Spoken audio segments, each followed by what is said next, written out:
আসসালামু আলাইকুম রহমতুল্লাহ। আজকে অনেক মাথা ব্যথা, খুব অসুস্থ লাগতেছে। এরপরেও আমি চিন্তা করলাম প্রতিদিন আপনাদেরকে একটা পৃষ্ঠা কোরআন শরীফ তেলাওয়াত করে শোনাই। তো এত মাথা ব্যথার পরেও এক পৃষ্ঠা কোরআন শরীফ শোনানোর জন্য চেষ্টা করতেছি। যদি সুযোগ পান শুনে যাবেন। আমি মনে করি এই কোরআন শরীফ এত মহব্বত করে পড়তেছি, আল্লাহ রব্বুল আলমিনের কাছে আমার জন্য সুপারিশ করে জান্নাতে নিয়ে যাবে, জাহান্নাম থেকে বাঁচাবে। অবশ্যই আপনারা যারা মহব্বতে শুনবেন, আপনাদেরকেও এই কোরআন শরীফ সুপারিশ করে জান্নাতে নিয়ে যেতে পারে। আল্লাহ রব্বুল আলমিন সবাইকে শোনার তৌফিক দান করুক। আউযু বিল্লাহি মিনাশ শাইতানির রাজীম।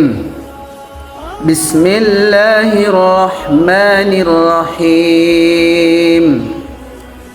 ربنا وادخلهم جنات عدن التي وعدتهم ومن صلح من آبائهم وأزواجهم وذرياتهم إنك أنت العزيز الحكيم.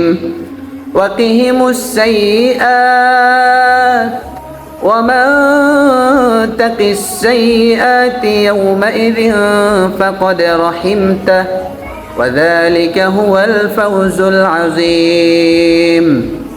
إن الذين كفروا ينادون لمقت الله أكبر من مقتكم أنفسكم إذ تدعون إلى الإيمان فتكفرون.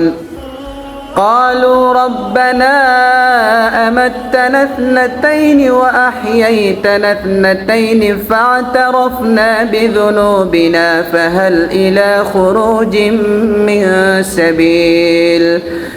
ذلكم بأنه إذا دعي الله وحده كفرتم وإن يشرك به تؤمنوا فالحكم لله العلي الكبير. هو الذي يريكم آياته وينزل لكم من السماء رزقا وما يتذكر إلا من ينيب. فادعوا الله مخلصين له الدين ولو كره الكافرون. رفيع الدرجات ذو العرش يلقي الروح من أمره على من يشاء من عباده لينذر يوم التلاق يوم هم بارزون لا يخفى على الله منهم شيء. لمن الملك اليوم لله الواحد القهار. صدق الله العظيم.